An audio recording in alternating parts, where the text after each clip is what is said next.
va pouvoir donc passer à la première table ronde de cette journée. Comment sortir l'Europe du péril inflationniste? Eh bien, peut-être grâce à ces PME. Elles représentent 20 millions d'entreprises en Europe. 99% des entreprises européennes, et Jean-Marc l'a rappelé, une part très importante dans la valeur ajoutée du continent.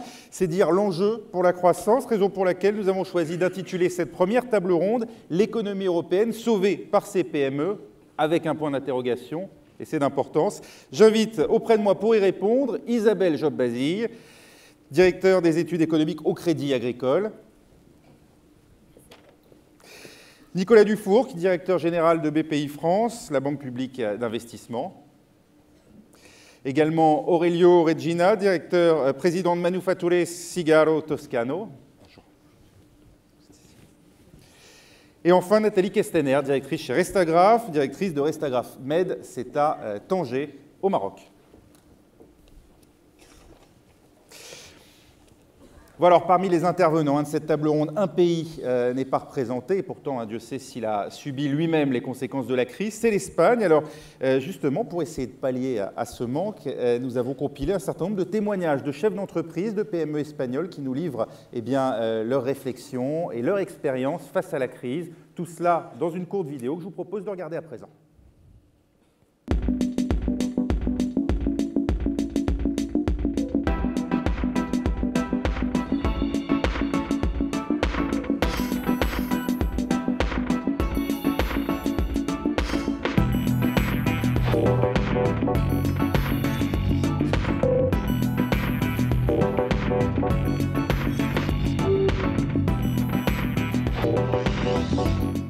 The hardest aspect of the financial crisis for our company was really the lack of credit, but I think it's general for all the companies, same in Spain. The banks mainly withdraw all the financing instruments for long term, and so the companies couldn't improve themselves to be more competitive. The crisis has created opportunities within the food industry. Competitors with a weak financial structure have disappeared. But there were a lot of companies that they were on sale at a bargain price that enabled us to have a vertical integration of the company. For example, we acquired a company that is worth 17 million. We paid 3 million for that company. That gave us the opportunity to produce our own raw material that in the past we used to buy it in the local market. At present, we export frozen pork meat to China, Japan, South Korea and Philippines. We also export cured ham to Latin America and France. During those days, during 2007, when at the beginning of the crisis, we realized that our mix of sales should be changed. During those days, we were more focused on domestic market, and we changed to another mix that nowadays we are 90% of exports. So in a way, we avoided the drop of consumption in Spain and replaced it by exports. That was the main change we did in order to survive during the crisis. The most important factors for the future of the Spanish economy are two. First one, the access to the credit, and the second one is the political stability. We feel more confidence about the economic situation in Spain, but frankly speaking, until we as a country won't be able to solve the drama of unemployment, the situation will never be as used to be. We think the most important factor in the driving future growth in the Spanish economy are access to credit and economic reforms that are taking place in Spain. The most important factor for driving Spanish economy, I think, is the political stability. That's very important, especially these days. Also the monetary policy of the European Community, the Central Bank. I think the future for the Spanish companies is very good. During these previous years, 7 years now, we have learned a very hard lesson So this has to help us to move forward and to be more competitive every day. The future of Spanish companies is very good. I think that the bank crisis is over because with the aid of the central bank, all the banks were placed in the right track. But I think that the crisis is not over for the SMEs. Voilà, la crise n'est pas terminée, nous disait ce patron de PME espagnol. J'ai envie de me tourner vers vous, Isabelle Jobasi. La crise est-elle terminée, d'après vous, pour les PME? Souffrent-elles plus que les autres entreprises? Et en Europe, lesquelles s'en sortent le mieux? Alors, sans croissance, sans reprise de la croissance, et en particulier de la demande domestique, on ne peut pas parler de sortie de crise pour les PME. Alors en même temps, c'est toujours l'histoire de la poule et l'œuf, hein, c'est-à-dire qu'on dit sans croissance, on n'a pas, effectivement, les PME ne sortent pas de la crise, mais en même temps, les PME, on n'aura pas de reprise sans les PME. On a dit, les chiffres sont assez éloquents, 67% de la valeur ajoutée de l'emploi, c'est 58% de la valeur ajoutée, même si on enlève les TPE, on est au-delà d'un tiers, entre 40% sur ces deux composantes. Et on voit bien, tant qu'on n'a pas, donc c'est l'histoire de la poule et l'œuf, il faut aider la croissance pour aider les PME, et il faut aider les PME pour avoir de la croissance. Donc voilà, c'est un petit peu compliqué. Mais en tout cas, on voit bien que la stratégie de sortie de crise en zone euro, on a eu ces politiques d'austérité, qu'elles soient budgétaires ou salariales, eh bien, ont comprimé excessivement les demandes domestiques et les demandes régionales, ce qui fait que ça a été une double peine pour nos PME au niveau européen, puisque non seulement elles n'avaient pas de demande chez elles, mais elles n'en avaient pas non plus chez leurs principaux partenaires commerciaux, que sont les autres pays de la zone euro. Donc effectivement, c'est ce qui a été dit sur ces stratégies de développement, ces stratégies de croissance, puisqu'il faut recréer les conditions de croissance pour aider nos PME à effectivement sortir de l'ornière et à sortir de la crise. Et alors celles qui s'en tirent le mieux, bien évidemment, je ne vais pas vous étonner, c'est bien évidemment les PME allemandes. Alors même si on sait que le tissu des entreprises allemandes, c'est essentiellement des grosses PME, donc c'est des grosses PME qui sont assez peu endettées, plutôt bien capitalisées, qui ont une taille critique, ce qui leur permet d'exporter, qui ont aussi une spécialisation forte dans les biens d'équipement à forte valeur ajoutée et qui ont d'ailleurs trouvé des débouchés hors zone euro, ce qui leur a permis d'être tractés dans cette phase de croissance puisqu'ils ont trouvé des débouchés dans les pays émergents et en particulier en Chine. Alors maintenant de se dire est-ce qu'on peut dupliquer ce modèle allemand à l'ensemble des pays de la zone euro, je crois que c'est illusoire. C'est vraiment le fruit d'une culture, c'est le fruit d'une histoire. On sait très bien qu'on a des lenders qui ont un grand pouvoir au niveau régional avec ces PME qui sont implantées au niveau territorial. Et on a aussi cette relation bancaire, une relation avec des banques régionales relationnelles qui ont une connaissance intime de ce tissu productif. Et puis évidemment aussi tout ce système d'apprentissage qui est en fait géré d'ailleurs par les lenders mais financé par les PME et qui permet d'avoir une bonne adéquation de l'offre et de compétences, et puis le tout dans un climat social et dans un dialogue social qui est apaisé. Donc voilà, est-ce qu'on peut répliquer ce modèle? Sans doute pas, puisqu'il est le fruit d'une culture et d'une histoire. En tout cas, vous venez de nous fournir tous les éléments, à mon avis, qui vont nous servir dans cette discussion, à la fois les PME allemandes, mais aussi la question de l'éducation, de la formation, et puis, bien entendu, toutes ces questions liées à la réglementation, au marché du travail, au financement, l'accès notamment aux prêts bancaires, et donc les relations avec les banques. On en parlera. Let me turn it over to you, Aurelio, Regina. We've just seen the situation for Spanish companies. Would you say that Italian firms, Italian small businesses are better off than their Spanish counterparts? Good morning. Good morning. Thanks for the invitation. So in Italy, the situation is a little bit different. So to understand the Italian statistics, you have to take into account that the situation is very differentiated. We have 95% of the Italian companies, which are micro companies, which is companies with less than employees. The major part of them are individual companies. What we call small and medium-sized companies, only 4% of the global number of companies. Among this number, which is more or less 140,000 companies. We see, as I said before, a very differentiated situation. We identified during the last report, even with Bank of Italy, 4,000 of those companies that even in the most difficult recession that we never experienced, 4,000 of those companies doubled in the last 7 years their turnover, and 30,000 of them increased over more than 50% their export. Compared to this situation, which is extremely good, we have more than 20,000 companies that closed. The more than 50% failed, others that were closed voluntarily. So you see a very differentiated situation. I think that the companies that sounds familiar. Though. Yeah, I think that the companies that survived now are stronger. Are stronger even from a financial standpoint.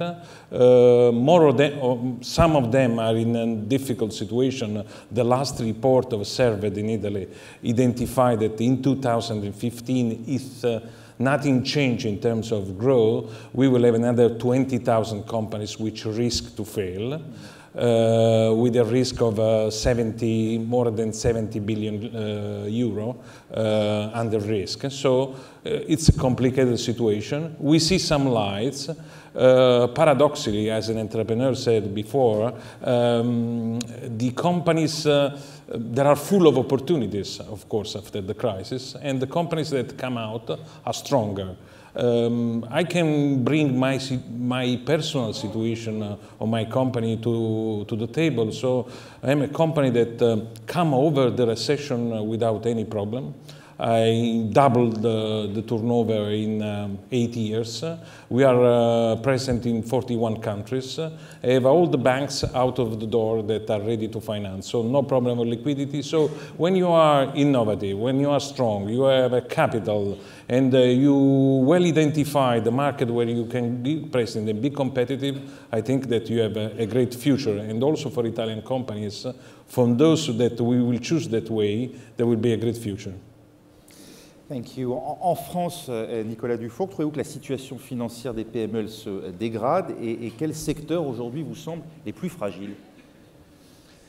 Écoutez, je ne sais pas si la situation financière des PME au total se dégrade. Moi, j'ai plus l'impression qu'elle remonte là maintenant. Hein.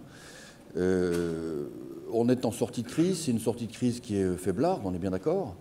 Mais comme l'a dit notre ami italien, on est dans un monde qui est de plus en plus darwinien. Ouais. C'est-à-dire qu'il y a toute une partie de l'économie française qui est en train de repartir avec de bons résultats. Alors évidemment, ce sont pour beaucoup les clients de BPI France, et c'est ceci qui explique qu'on ait une très forte croissance en 2014, puisqu'on a une croissance des encours de 15% et des investissements en fonds propres de 30%. En 2015, on va faire pareil. Et on le fait systématiquement avec nos partenaires bancaires, comme vous le savez, un pour un, systématiquement, co-investissement, co-financement. Ces entrepreneurs-là, ils cochent pas mal de cases positives. Ils exportent, ils innovent, hein. Ils sont juste extrêmement dynamiques. Et ce n'est pas parce que la croissance est faible que leur croissance à eux l'est. Ils sont en forte croissance. Autrement dit, quand on est dans la microéconomie, on trouve sans arrêt des situations dans lesquelles une entreprise pour laquelle le produit devrait normalement être impacté par la crise ne l'est pas. C'est juste que l'entrepreneur et son équipe sont très bons. Voilà. Et nous, on les finance, cela. Donc ce qui est en train de se passer en sortie de crise, à mon avis, dans tous les pays européens, c'est que les ETI de l'Europe du futur sont en train d'émerger. Toutes celles qui ont survécu pendant les 6 années de crise se sont renforcées, elles sont extrêmement dures, extrêmement denses, hein, pleines d'énergie. Et ce qu'il faut, c'est libérer ce potentiel énergétique. À la fin des fins, le constat qu'on fait, nous tous, chez BPI France, c'est qu'une grande partie des entrepreneurs français roulent à 80 quand ils pourraient rouler à 120. Il y a encore cette espèce de... Voilà, hein, d'appréhension, de prudence, mais le potentiel énergétique est là, incroyable, absolument incroyable. Hein, et donc c'est un crève-cœur dans beaucoup de situations. Le rôle d'un banquier, à notre avis, dans ce genre de situation-là, c'est de dire à l'entrepreneur qu'il peut y aller et qu'on va l'accompagner. Et c'est ce qui se passe. Alors justement, une entreprise qui y va, c'est celle dans laquelle vous travaillez, Nathalie Questena. Votre activité, elle est localisée en grande partie hors de France, en tout cas celle qui vous intéresse, vous en particulier à Tanger Med. Vous avez le sentiment justement que cette localisation à l'étranger, elle vous a permis d'une certaine manière d'échapper à la crise, ou bien est-ce que vous la ressentez au même titre que les PME strictement domestiques? Je voudrais juste faire un bémol sur ce qui a été dit. Moi, je suis assez d'accord avec l'ensemble des propos, et je mettrai un bémol sur les PME françaises et les PME allemandes, avant de venir au cas de notre implantation. Même si on parlera plus tard, effectivement, du cas de l'Allemagne. C'est juste pour vous donner une différence fondamentale, c'est que les PME en France sont tournées sur le marché intérieur, dans la grande majorité. Les PME en Allemagne sont tournées vers le marché à l'export. Et c'est dans leur ADN. Donc ça veut dire que la croissance, ils la tirent de l'extérieur. Et toutes les entreprises en France qui se portent bien, en tout cas les PME comme en Italie, c'est celles qui ont compris que leur croissance, elle venait de l'extérieur. Et à partir du moment où on a fait ce diagnostic et qu'on se dit que la variable d'ajustement en France n'est pas suffisante, notamment qu'en France, ça fait dire une guerre des prix entre nous, il vaut mieux chercher de la croissance ailleurs et se poser les bonnes questions. Donc après, effectivement, celles qui sont fortes, c'est celles qui ont une stratégie, qui ont une vision et qui ont une façon de voir et d'y aller. L'implantation au Maroc, en fait, elle s'est faite en pleine crise. C'est-à-dire au moment où Renault a décidé en 2008 de s'implanter au Maroc, eh bien, il y a eu des projets, des choses qui ont été mises en œuvre en disant est-ce que c'est le moment de pouvoir faire le pas. Donc nous, c'était très compliqué, la trésorerie était très tendue, enfin je veux dire, on était dans une période un peu difficile. Mais on avait une chose, c'est qu'on croyait en l'avenir. Parce qu'on avait déjà eu un projet qu'on avait fait aboutir en République tchèque et un deuxième en Chine. Donc c'était que le troisième finalement. Et plutôt que de se dire non, on va attendre que la crise passe, on a pensé qu'il valait mieux se renforcer et y aller. Donc on a préparé le projet et on s'est implanté en 2011. Aujourd'hui, c'est vraiment une belle réussite. C'est vrai que ça fait 10% de notre chiffre d'affaires. Je veux dire, on a une croissance de 20% par an sur cette partie-là. Et je veux dire qu'effectivement, on a une entreprise qui est bien capitalisée, une entreprise familiale, et on n'a pas eu beaucoup besoin des banques. Parce que, heureusement qu'on avait pas mal de fonds propres et qu'on a pu se débrouiller sans avoir trop accès à l'extérieur. Et on a été moins pénalisés, je pense, que les autres. Et on a pu, en fait, financer notre croissance. Vous pensez que les banques vous auraient ralenti dans votre prise de risque, si ça avait été le cas? C'est une bonne question. Non, je pense qu'on est une entreprise qui intéresse les banques parce qu'on est une entreprise stable. Ça fait 50 ans qu'on existe, on a toujours été en croissance, on n'a jamais eu d'accident de rentabilité. Je pense que les banques prêtent qu'aux riches. Et je pense qu'il est très compliqué, si on n'a pas vraiment un projet bien installé avec des fonds propres et une stratégie de fourmi plutôt que de cigale, de se tourner vers les banques. Parce que quand bien même on a de l'argent, c'est compliqué aussi de pouvoir leur en demander. Par contre, en dehors de ça, je pense que les banques sont aussi là pour nous aider dans d'autres sujets, comme la COFAS. Je pense qu'on va en parler pendant ce débat, mais en tout cas, c'est un tout. Parlons-en maintenant alors. Quel a été le rôle justement d'un certain nombre d'organisations pour vous aider dans le développement vers l'étranger? Fondamental. D'abord parce qu'en 2001, on a subi un dépôt de bilan qui nous a annulé quasiment notre rentabilité. Donc ça a été très problématique. Et de la même façon, c'est qu'une fois, mais pas deux. Donc la première chose que j'ai fait, je crois 3 jours après, je suis allée voir l'assurance crédit en disant c'est bon, je ne veux pas retenter le même risque. Et puis en même temps, on voit tout ce qui peut être proposé, les assurances prospection, etc. Mais je considère que l'assurance crédit, comme l'assurance prospection, ce n'est qu'un filet. Ce n'est en aucun cas quelque chose qui doit nous aider à prendre une décision. Je veux dire par là, c'est le dernier filet, le dernier rempart si jamais on doit tomber. Et ça me permet en fait d'anticiper, de gérer mieux le risque et de l'appréhender de façon beaucoup plus sereine, quoi. Donc ça fait partie de mes coûts. Je vous ai dit, pour rien au monde, je m'en passerai. Je pense qu'aujourd'hui, c'est une variable qui est absolument nécessaire, une dépense que je ne reviendrai pas par rapport à tous les risques qu'on prend. Je veux dire, si on doit s'implanter à l'étranger, si on doit développer de nouveaux clients, etc. Je pense que COFAS est bien implanté. Et en plus, ils ont un réseau suffisamment dense à l'export pour pouvoir nous donner suffisamment d'aide et d'informations. Mais il n'y a pas que COFAS.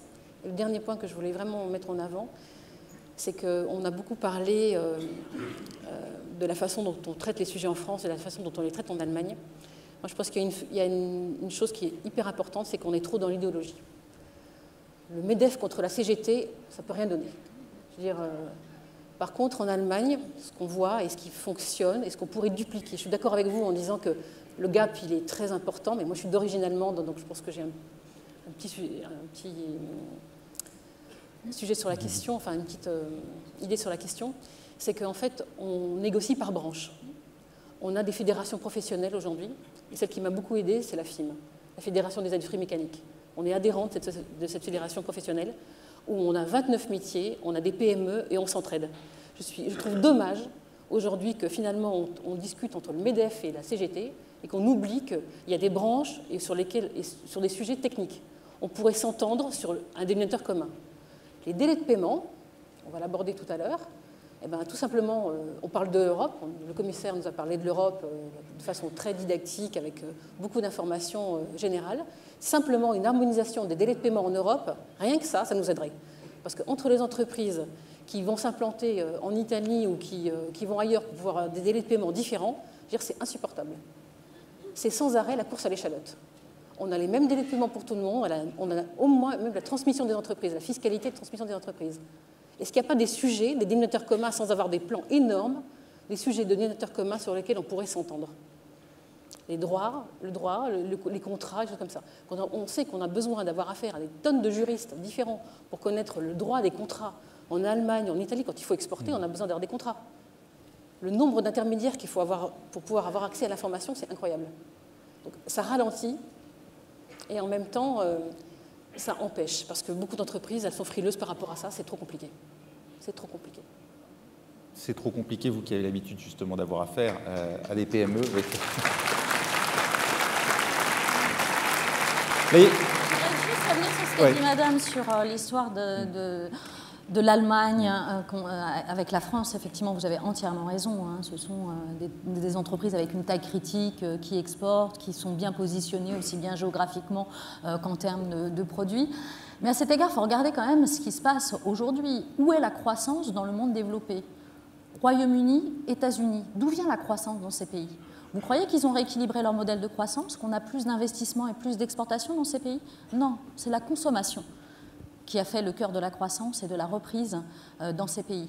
Et par rapport au modèle effectivement allemand, si on regarde l'écueil qu'on peut avoir, par exemple du côté japonais, le Japon a choisi cette stratégie de compétition, de compétitivité pour aller rechercher des marchés extérieurs parce qu'effectivement il y avait un défaut de demande domestique, ce qui l'a rendu éminemment vulnérable aux conditions extérieures avec une économie très cyclique et qui retombait en récession et en déflation lorsque justement cette traction en provenance de l'extérieur n'était pas là.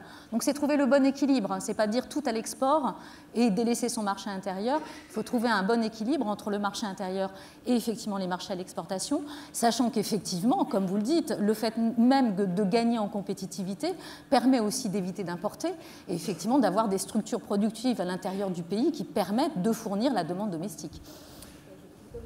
Ce que je viens de vous dire, parce que tout n'est pas lié au fait que l'État ou que les collectivités ne nous accompagnent pas ou que les banques ne jouent pas le jeu. Je pense qu'il faut aussi se prendre en main. C'est exactement ce qu'a dit notre ami italien, c'est-à-dire que quelque part, il faut aussi avoir l'envie, la volonté de pouvoir se développer et d'aller voir à l'extérieur.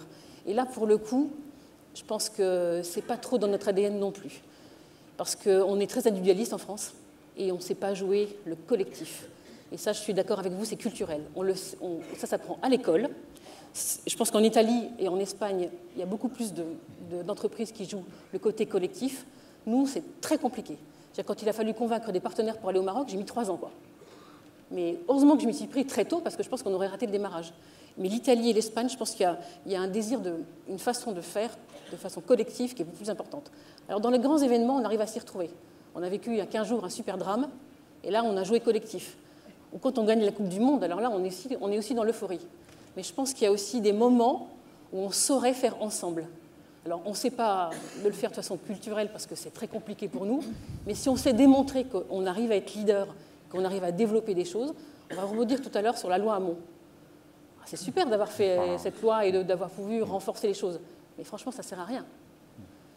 Je veux dire par là, c'est renforcer des dispositions pour dire qu'effectivement, on va plus pénaliser les entreprises et ceux qui trichent. C'est super, franchement, je suis d'accord. Le seul problème, c'est que ce n'est jamais mis en œuvre. C'est-à-dire qu'il y a des tas de lois, mais qui ne sont jamais appliquées. Alors, autant, toute cette énergie, moi je pense qu'il vaudrait mieux la développer au niveau européen et se dire qu'on a une super loi en France, parce que la loi LME de 2008, on est en pointe et on est meilleur que les Allemands, pour le coup. Pourquoi on n'arrive pas à exporter ce modèle et à le faire en sorte que les délais de paiement en Europe soient les mêmes? Rien que ça, je pense que tout le monde pourrait être d'accord sur le sujet en disant que c'est une vraie avancée. Portée par la France, avec un dénominateur commun, je veux dire, et là on aurait vraiment du concret par rapport au contrat et par rapport à la partie exportation. Rien que ça. Alors justement, une question pour 2 fois.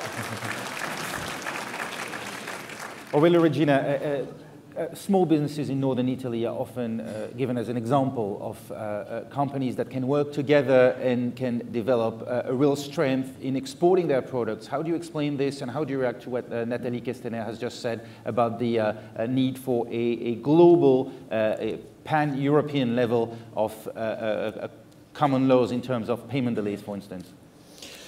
So in Italy, when we talk about export, we tend to talk about Made in Italy in general and about the success story that we have.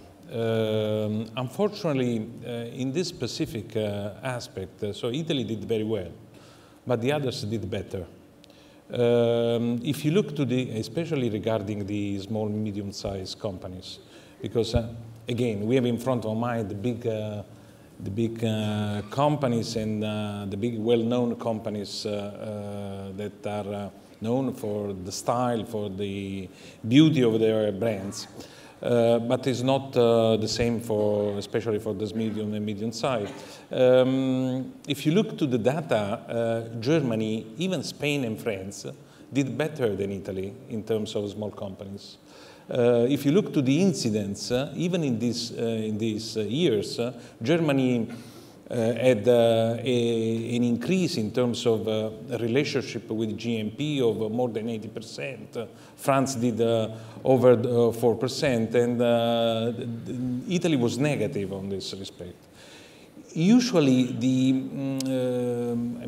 condition that they put in the debate, the dimension. So where the Italian companies are too small, there is too familiar, the family is too much involved within the company, there is too connection between the family business and the company business.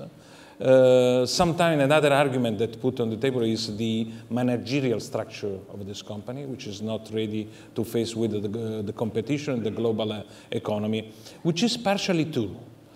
If you take into consideration, for example, the same dimension of a German company, so the companies between 10 employees and 40 and 50 employees, you see, and you compare with the Italian one, you see that the incidence in terms of export is much, much more in the German one. So the dimension is important, but is not the real condition. Even the familiar aspect is partially true. What is really important for the Italian companies that probably have to do a jump in quality is the managerial organization. They are not ready. They didn't do a real jumping culturally in preparing themselves to face with the global competition.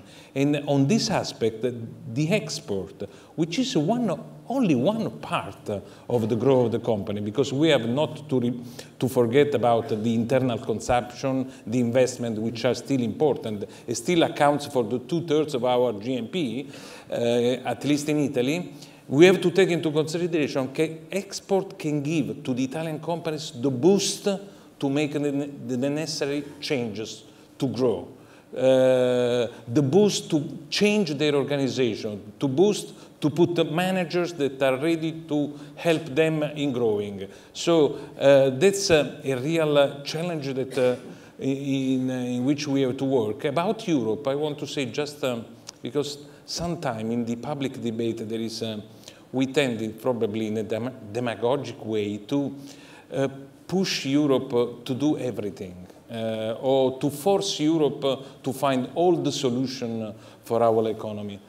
I think that Europe has to do the right things, but few things. For example, a fiscal reform, because we cannot accept as European countries that there are fiscal paradise in Europe, which does not allow the normal competition around the country. We have to ask, of course, a monetary and bank union. We have to talk about some clear conditions that are equal for all the states. But the major part of the work has to be done by countries, by companies, by all actors of economy, which are the banks, the companies, and the state. So these are the real conditions, and we have to do the best part and try to eliminate and to avoid from the public debate false accusation that we put to each other. So we have to take in our hands the future and the destiny. So it's our hands, and we have to do the best to deliver at maximum level. Thank you. Nicolas Dufour, qu'il s'agisse d'aller s'implanter sur les marchés d'exportation ou bien d'innover ou tout simplement d'investir dans l'appareil productif, on dit souvent que les PME ont du mal à franchir le seuil d'une taille critique à devenir des ETI plus solides. Quels sont les freins d'après vous? Le principal problème des PME françaises, est-ce que c'est l'accès au crédit ou bien le manque de capital? Ni l'un ni l'autre. Le principal frein des PME françaises, aujourd'hui, c'est la psychologie. C'est pour ça qu'on fait, nous, beaucoup de psychoéconomie, si je puis me permettre. Hein. C'est-à-dire des dizaines de milliers de porte-à-porte chaque année avec les entrepreneurs pour leur dire « tu peux le faire ». Pourquoi tu fais juste un plan stratégique à 2% de croissance? Comment est-ce qu'on double la taille de la boîte? Et où est-ce qu'il faut aller pour le faire? Et on va le financer. Le produit est formidable, il y a des équipes techniques de qualité, le bureau des méthodes est là. Mais qu'est-ce qu'on attend? C'est ça qu'on fait. On l'a fait 75 000 fois en 2014. Je ne sais pas si vous vous rendez compte du travail que ça représente. Donc chaque chargé d'affaires bancaire de BPI France doit avoir 150 entrepreneurs au minimum par an pour faire ce travail-là. On le fait également avec nos partenaires de Business France, avec nos partenaires de Coface. Et donc on est là pour, encore une fois, secouer les énergies françaises. Elles sont là. Le potentiel est là. Alors ensuite, il y a des entreprises qui sont moins équipées que d'autres. Il faut leur apporter du conseil. On essaie de le faire, on les met en contact avec des boutiques de conseil. Il y a énormément de PME qui ont des bons produits, des bonnes équipes et qui n'ont pas fait de plan stratégie depuis 3, 4, 5 ans, qui ne se sont pas posés juste pour se demander comment, dans 3 ans, je peux augmenter de 50% le chiffre d'affaires de ma société. Le crédit n'est pas le problème. C'est un manque d'ambition, c'est ce que vous nous dites? La mire du fusil n'est pas assez haute. Il suffit d'aller en Californie ou d'aller voir les entreprises du Mittelstand allemand pour se dire mais ils sont plus ambitieux. Et pourquoi? Et pourquoi on ne le serait pas nous? Mais est-ce que l'État n'est pas un peu différent aussi là-bas? Non, je pense que ça n'a honnêtement rien à voir. Ça a à voir avec une psychologie française qui s'entretient dans une mélancolie un peu nocturne trop longtemps. Ça fait trop longtemps que ça dure. Ça fait 6 ans que ça dure. Ça fait 3 ans qu'on n'est plus en récession quand même. Hein. Tout le monde pense qu'on est en récession, on ne l'est pas. Et donc collectivement, il faut qu'on s'y mette et qu'on se dise, attendez, bon, la récession est terminée déjà depuis 40 mois. Et donc maintenant, on est dans une perspective de croissance. On va chercher les marchés avec les doigts. Mais pour vous, on va assez loin dans la simplification administrative, par exemple, pour permettre à ces PME d'y aller? Bien sûr qu'il faut la faire. Bien sûr qu'il faut la faire. Mais si on attend que les 27 pays européens se mettent d'accord, puisqu'il faut l'unanimité pour faire une réforme fiscale européenne, on est mort. Donc moi je dis, on arrête d'attendre Godot. On n'attend pas la réforme fiscale. Mais on attend au minimum la stabilité fiscale. On n'attend pas le grand soir de la simplification. Ça viendra mois par mois. D'ailleurs, ça a commencé. Et ça continuera. Il y a un mouvement de fond vers la simplification. Dans le même temps, il y a un mouvement de fond vers la complexification. Ça monte dans les deux sens.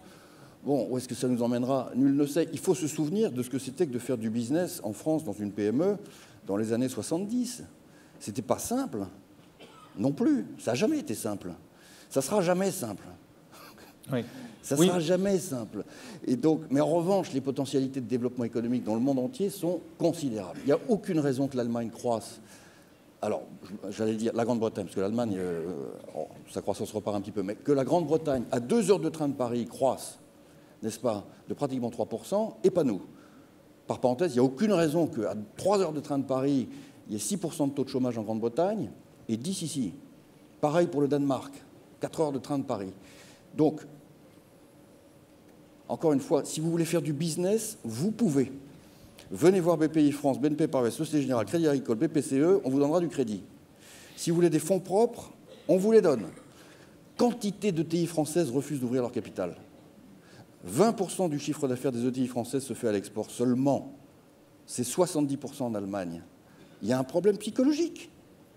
Il faut dénouer ça. Il faut retourner toutes les pierres, abattre un certain nombre de totems. ETI française, ouvrez votre capital. Et on va vous faire en sorte de doubler votre chiffre d'affaires, tripler. Vous allez faire du build-up. Vous allez devenir des Zodiac, vous allez devenir des Daher. N'attendez pas. Voilà le message. Je rejoins ce que vous dites, mais je pense qu'on est collectivement responsable par rapport à ça.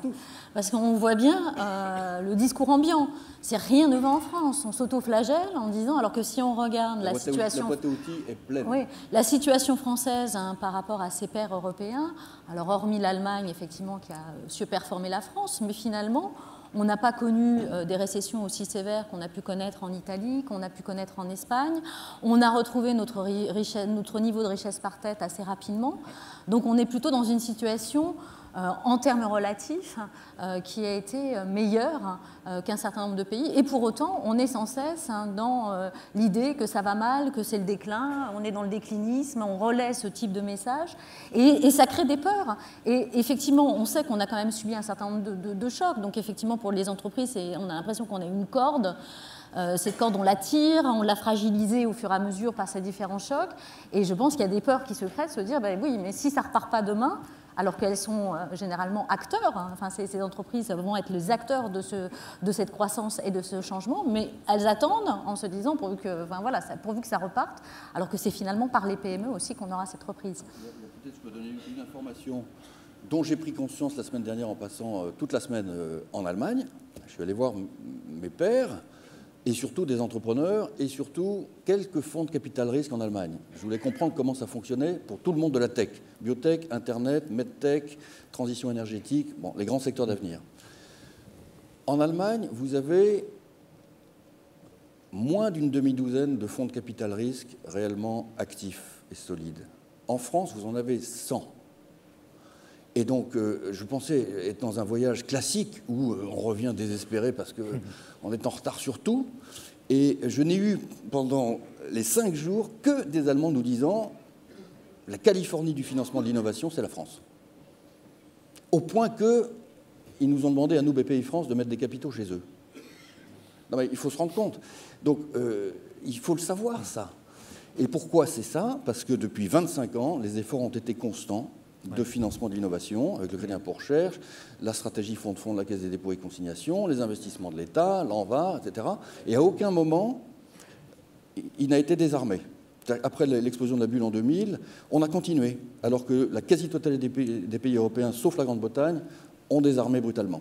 Donc c'est devenu une espèce de terra un peu froide du financement de l'innovation. C'est quand même totalement contre-intuitif. Totalement contre-intuitif. Et pourtant, c'est une réalité. Là, on est évidemment sur le financement à l'innovation, mais non plus généralement sur l'accès au financement. Nathalie Kestner, vous êtes d'accord pour dire que le problème pour les PME, il est essentiellement psychologique, ou est-ce qu'il y a quand même une composante financement qui rentre? Je suis d'accord avec ce que vous venez de dire, notamment sur la partie psychologie et stratégie. Vous oubliez aussi la partie positionnement. Parce que positionnement des PME, parce que manque de peau, si elles sont vraiment sur des marchés qui sont en déclin, ça ne sert strictement à rien d'y mettre l'énergie et la stratégie qui va bien. Je veux dire, il y a une question de positionnement à avoir sur le marché en disant est-ce que j'ai une variable d'ajustement, est-ce que j'ai une valeur ajoutée, est-ce que j'ai une stratégie de niche, en fait, quelque chose qui fait que le positionnement de l'entreprise il est intéressant. Parce que sinon, vous fermez les portes et vous passez à autre chose. La deuxième chose que vous venez de dire, je pense que vous devez vous méfier de ce que vous venez de nous dire sur la partie capital risque. Pourquoi les Allemands n'ont pas besoin?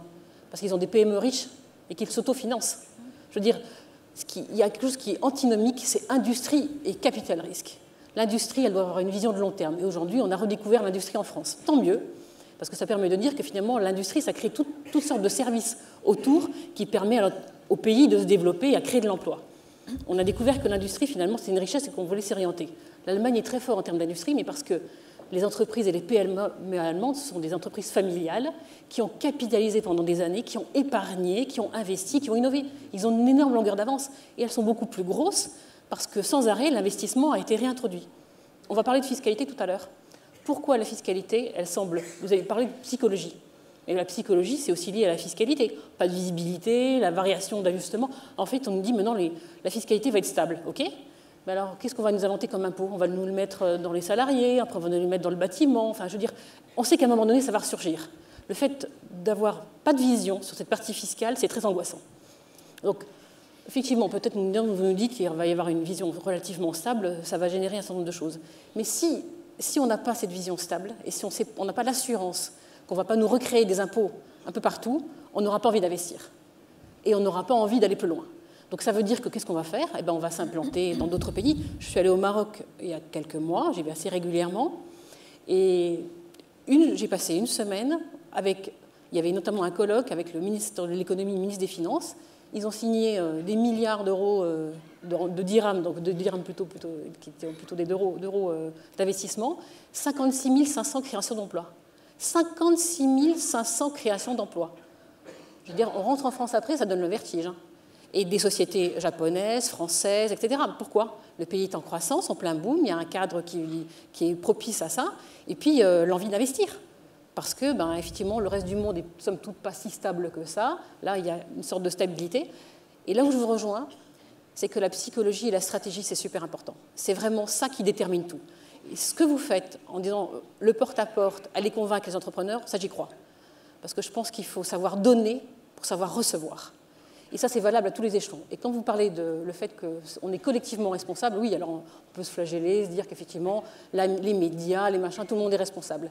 Mais tout le monde peut se dire aussi dans quelle proportion je peux aider, simplement aider ma profession, et de façon gratuite, sans se dire que quelque part, ça va être un retour sur investissement. On est très individualiste, et jusqu'au bout. Alors là, on fait une grand-messe, on est super content, on se dit que tout va bien et que finalement, on va repartir et on va donner. Mais dans les faits, qui le fait? Qui le fait? Moi, j'appartiens à une fédération professionnelle, je donne de mon temps. Et je donne de mon énergie, quand notamment d'autres clients de la banque m'appellent pour me demander comment ça s'est passé au Maroc. Je les invite à venir, je discute avec eux, etc. Je pense que donner, ça permet de recevoir dans l'autre sens. Et dans tous les sens, c'est vertueux. Parce que le nombre de fois où j'ai donné sans jamais penser recevoir, chaque fois, j'ai eu un retour sur investissement. Chaque fois, j'ai appris des choses et on m'a donné un retour sans que je m'y attende. Donc si chacun faisait un peu le pas en se disant collectivement qu'est-ce que je peux donner à ma profession, les chefs d'entreprise, hein, pas au MEDEF, hein, je parle aux branches, vous avez bien compris que ce n'était pas ma tasse de thé. Mais moi, j'en ai marre d'entendre le discours dans la presse, j'en ai marre d'allumer la radio et de me dire que finalement, les chefs d'entreprise, on est souvent montrés du doigt parce qu'on profiterait de la situation. Moi, je n'ai jamais l'impression de profiter, hein, je veux vous dire. Hein. Je veux dire, mes journées, elles sont denses et l'énergie qu'il faut dépenser pour aller chercher des marchés à l'export. Et quand le pire du pire, pour moi, c'est d'aller chercher un marché en Allemagne. Pourtant, je suis d'origine allemande, hein. Je parle allemand, etc. Mais franchement, c'est super dur. Vous savez pourquoi? Parce que les Allemands sont chauvins. On ne travaille qu'entre nous et on favorise le voisin. Je vous ai raconté une petite anecdote et je pense qu'elle va bien illustrer ce que je viens de vous dire. Je vais assez souvent en Allemagne, je vais visiter une entreprise qui fait de machines-outils, je travaille dans la métallurgie, donc c'est pas très glamour. Hein. Et en face, il me dit, vous voyez, on a une vache. Ah oui, je vois très bien une vache. Je dis, oui, mais c'est mon voisin. Oui, c'est votre voisin. Et je vois bien qu'il y a une vache à l'entrée et tout. Il dit, on va venir en salle de réunion avant de visiter l'entreprise et tout. Oui, puis je vois des yaourts posés sur la table. Je dis, tiens, c'est bizarre. Hein. Il me dit, oui, mais c'est mon voisin qui les fait. Il faut que vous goûtiez. On considère l'autre, le voisin. Je travaille, là, c'est de la métallurgie, mais l'autre, c'est du yaourt. Je vais une semaine après dans une entreprise du côté de Chartres que je vois depuis des années. Et je lui dis, tiens, votre voisin, il fait quoi? Ah, j'en sais rien. Je dis, mais ça fait longtemps qu'il est là. Oh, au moins une dizaine d'années. Et là, je vous rejoins. On est collectivement responsables. On ne connaît pas le voisin. Et on s'en fiche. Eh bien, moi, je préfère, quand je vais à l'étranger, vous voyez, quand je vais au Maroc, je veux dire, on achète des produits et on fait un nombre de produits faire en France. Eh bien, je préfère que ce soit des produits français que j'emmène là-bas, plutôt que des produits allemands, plutôt que des produits italiens, plutôt que des produits américains, etc. D'abord la France, ensuite l'Europe, et après le reste du monde. Et je pense que si chacun a un minimum de réflexe, en se disant finalement, sans avoir de retour là-dessus, je veux dire, j'emmène avec moi ce que je sais le mieux faire et ce que je pourrais essayer de faire, je veux dire, on aurait déjà gagné une partie. Vous, à votre place, sur la partie, je convainc les entreprises qu'elles peuvent y aller et que financièrement, on va les suivre, ça c'est très important. La COFAS en nous aidant, en disant, avec le filet de survie, la banque en finançant, et nous en ayant la volonté d'y aller et en ayant le mordant pour pouvoir le faire.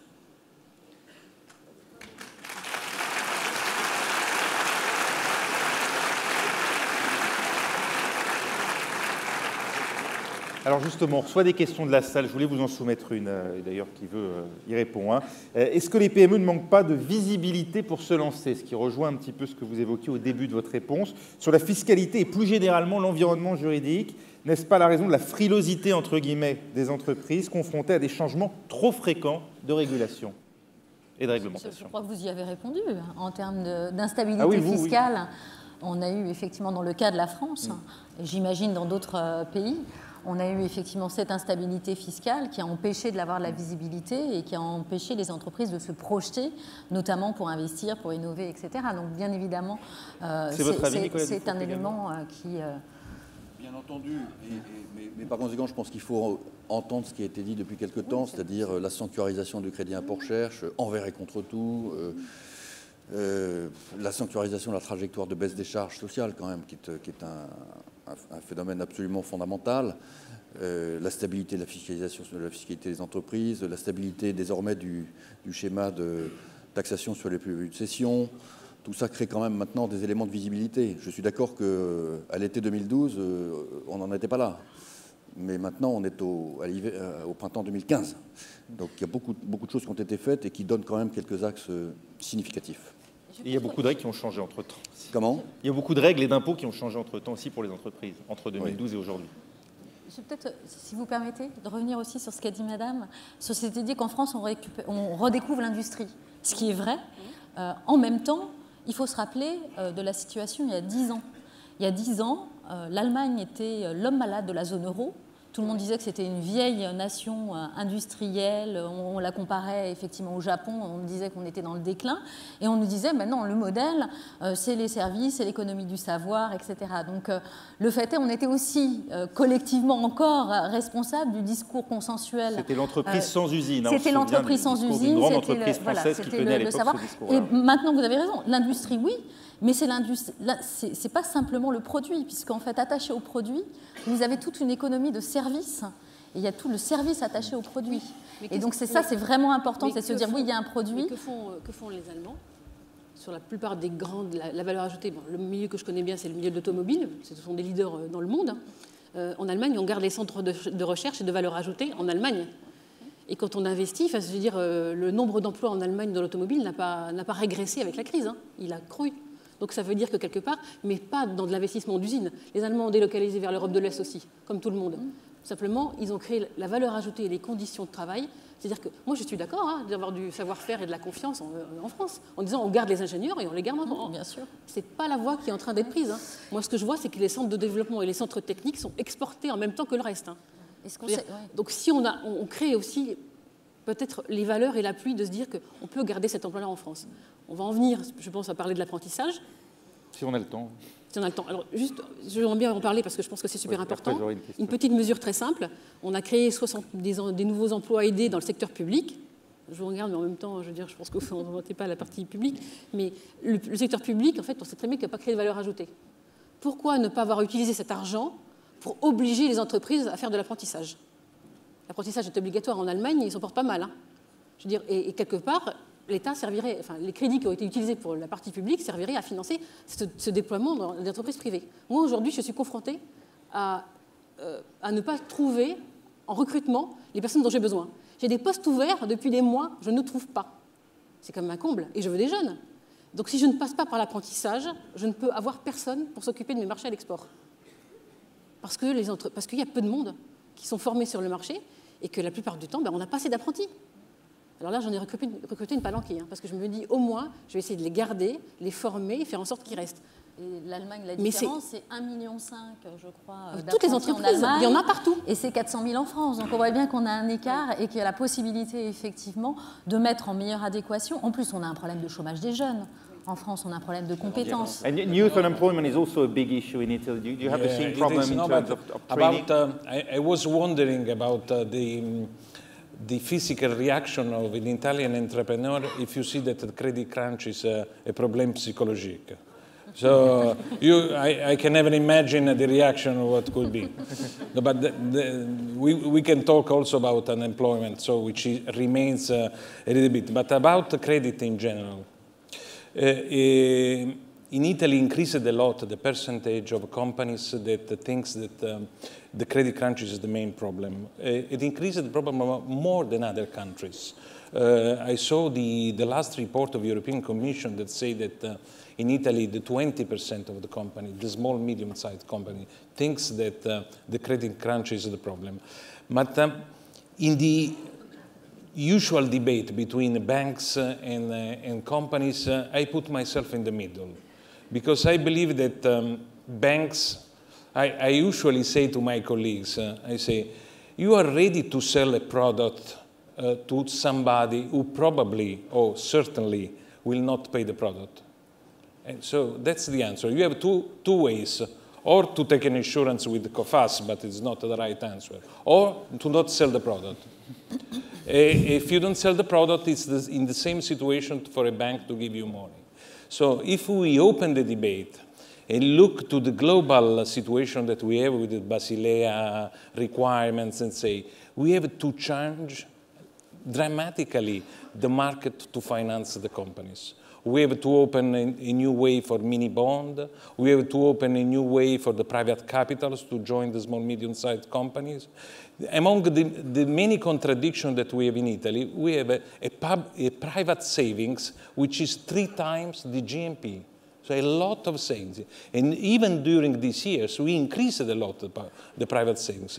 We have to find ways to divert that private savings towards the market, towards the companies. So to open new ways to finance the small, medium-sized companies. Technically, are payment delays a big issue in Italy, as they can be here in France? There has been talk recently about overdue payments by local authorities and the state towards their suppliers. Have you noticed any improvement? I don't think it's a problem in France like in Italy, but in Italy it's a really big issue, and I think it increased over the 2010, 2011, because the state, when they come into the crisis, probably the first thing that it did, they will slow down the payment to companies. In 2012, the Bank of Italy certified, if I remember well, 90 billion euro of late payments. One year later, they decreased to 75. So there was a good change, especially under the pressure of the European Commission and also of our President of the Republic, unfortunately the former one who is living in these days. That pushed a lot of the government to do and to help the companies in this respect. So in the last 2 years, the government did a lot. Is not enough. Put in the financial market something like 50 billion euro. But one of the problems remains not only we are talking about the overstock. We talk about the current payments. If you see, I mean, the directive of the European Commission that say that you have to pay in 30 days or 60 days if it's sanitary payments, we are still over 100 days. For the hospitals and sanitary furniture in general, we are over 180 days. So it still became, there were improvements, still remain a big problem.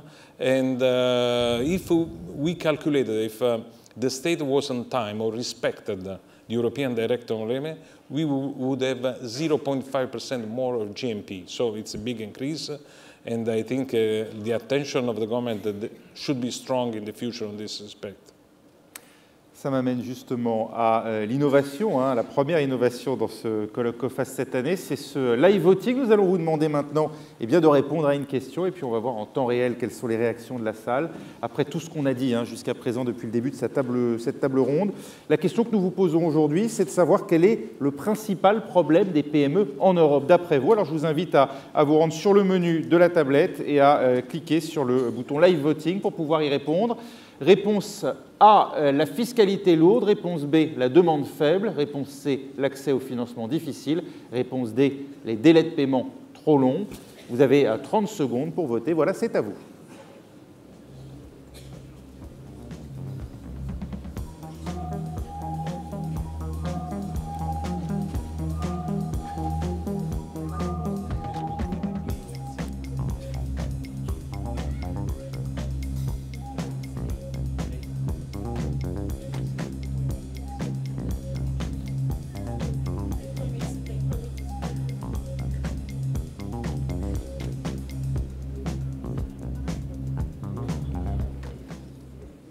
Et voilà, c'est terminé. toutes les réponses normalement ont dû être données. Vous voyez, le résultat, finalement, c'est assez équitablement partagé. Deux réponses quand même se détachent, la fiscalité lourde et l'accès au financement difficile. Alors c'est vrai qu'on en a finalement assez peu parlé enfin, on a effleuré effectivement la question à plusieurs reprises sur le concours des banques. Je veux avoir votre réaction. Nathalie Kestener, je vous entendais dire pour vous, c'est la fiscalité lourde, le premier problème. La fiscalité, c'est la fiscalité du quotidien, je veux dire celle qui nous impute tous les jours. Il y a deux choses qui sont importantes sur la partie fiscale. Je pense qu'il faudrait absolument régler l'histoire de la transmission des entreprises. C'est un problème insoluble. Et je dois dire qu'aujourd'hui, dans le monde des chefs d'entreprise qui m'entourent en tout cas, la transmission, c'est un casse-tête. Le tout, c'est qu'il vaut mieux vendre, c'est plié et puis on passe à autre chose. Parce que c'est très très compliqué, c'est très très lourd et fiscalement, c'est très pénalisant. Alors, bien sûr, peut-être qu'entre le tout gratuit en Belgique et le tout payant chez nous, il y a peut-être une voie moyenne en se disant que, quelque part, si l'héritier qui transmet ou celui qui reprend, il a l'obligation de garder au moins 10 ans, d'investir. Et puis, la fiscalité, elle est punitive en France. Moi, j'aimerais qu'elle soit incitative. C'est-à-dire que tout le monde a le même taux. Finalement, c'est les PME qui payent les impôts, je veux dire, en gros, puisque les autres, elles sont parties à l'étranger, donc finalement, c'est nous qui payons. Donc si on a le droit à la parole, moi ce que j'aimerais, c'est qu'elle soit incitative. Une entreprise qui investit, qui embauche, qui crée de l'emploi et qui forme sur place en France, elle devrait être moins soumise à l'impôt que les autres. Ça inciterait à réinvestir et à remettre de l'argent dans l'entreprise. Aujourd'hui, quelque part, ce qu'on fait, c'est qu'on épargne. Quand on ne voit pas venir, on épargne. Alors on épargne, on se dit sainement, mais on voit ce que ça donne. C'est vrai qu'aujourd'hui, notre tendance à nous, c'est on a prévu des investissements en France. Et je dois dire que tout au départ, quand on a évoqué le Maroc, on est dans zone franche, c'est hors impôt, hors tout, quoi. Je veux dire, donc c'est relativement intéressant. Mais on n'y a pas été pour ça. On y a été parce qu'on avait un business sur place. Les salariés étaient inquiets. La première réaction, c'était l'inquiétude. Vous allez là-bas, vous allez délocaliser. Non, on ne va pas délocaliser. Simplement, c'est un nouveau marché pour nous et on a besoin d'y aller. Ça a été très compliqué à expliquer. Et comme ils voient que le travail reste finalement en France et qu'en même temps on est obligé d'agrandir l'usine pour pouvoir faire face à ce surcroît de commandes, ils croient en l'avenir. Je veux dire, si on agrandit, c'est pas pour partir. Mais pour autant, ça croît beaucoup plus là-bas que chez nous. Mais ça peut être vertueux. Ça peut être vertueux à partir du moment où on a décidé de rester et de faire en sorte que ça fonctionne et que tout le monde y croit. Une réponse, c'est un tour de table très rapide, puisque là, le temps nous est compté. Normalement, on arrive au terme de cette table ronde. En quelques mots, simplement, si vous pouvez commenter le résultat et nous dire s'il y avait une mesure à prendre, quelle serait, selon vous, la mesure à prendre aujourd'hui pour corriger les problèmes ? Puisque c'est l'autre problème. Alors, j'imagine que ça doit être assez différencié suivant les pays. Parce qu'en tout cas, en France, il faut vraiment battre en brèche l'idée reçue suivant laquelle les banques ont arrêté de prêter pendant la crise. Les encours de crédit ont continué d'augmenter. Ils sont même en phase aujourd'hui de reprise, en particulier pour les PME. En revanche, effectivement, bien évidemment, en Italie, en Espagne, vu la montée des taux de défaut dans les bilans bancaires, il y a une réappréciation très forte du risque entreprise, en particulier là où il y a eu éclatement de bulle immobilière et donc des difficultés pour tout ce qui est BTP construction. Et là, en plus, mauvaise transmission de la politique monétaire, de la fragmentation financière et de vraies difficultés de financement qui peuvent être effectivement un obstacle pour les entreprises. Nicolas Dufourcq, la mesure qui devrait être prise pour améliorer ce qu'on vient de voir ou d'entendre. Vous me forcez à sortir de mon métier de banquier, là. Parce qu'en effet, donc pour répondre à monsieur, en France, il n'y a pas de crédit crunch. Non, mais c'est important, en effet, de l'avoir en tête. Il n'y a pas de crédit crunch en Allemagne, il n'y en a pas en France. Il y a un crédit crunch en Italie, il y a un crédit crunch au Portugal, il y a un crédit crunch en Espagne. C'est des situations très contrastées. D'où le problème du plan Juncker ou de toutes les initiatives européennes qui, en fait, doivent s'adapter à des pays qui sont très, très radicalement différents du point de vue de leur situation de départ. Bon, une fois qu'on a dit ça, de quoi ont besoin les entrepreneurs ? D'hypersimplicité en tout. Voilà. Et donc, il y a encore énormément de travail à faire sur le code du travail, c'est évident.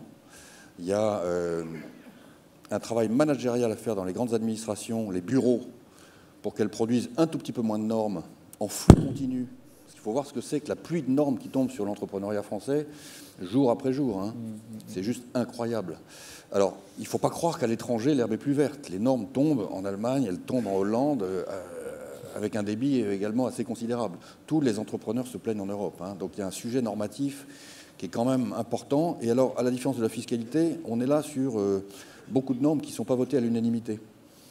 Donc il y a peut-être quelque chose à faire quand même. La fiscalité, je vous l'ai dit tout à l'heure, je pense que comme il faut 27 pays, on n'y arrivera pas. Malheureusement, c'est comme ça, on va faire avec. En revanche, les normes, il y a des progrès considérables à faire. And the last word goes to you already, Regina. What should be before the results, I necessary said at the beginning that there was a battle between A and C. So I was quite sure that they are the two main problems for small, medium-sized companies. Fiscality, at least in Italy, remains a huge problem. There are situations, a combination of tax, where the total tax rate for some companies is 85%. In the better situation, we are between 40 and 48, in the better situation. So what can do, I think that in this case, European Union can do a lot to force at least to force fiscal advantages on what? On investments, on labor. For example, I liked a lot the Spanish government who put a fiscal advantage for all companies that spend more than 10% in research and development. And if they do, they have a fiscal advantage of up 5 million euro. So that's are the things that you know to advantage the investment, the research, the innovation, and the labor. For example, Italy did, let me do a spot for my country, the Italian government introduced for new hires a total decontribution on social cost for all new hires and a deduction on tax on labor. So these are the things that have to encourage the companies to invest, to hire people, and to look to their future, which is innovation, innovation, innovation. Thank you very much, Aurelio. Thank you. Merci à tous d'avoir participé donc à cette table ronde. Il est temps maintenant de prendre une courte pause, le temps d'aller boire un café et évidemment de discuter.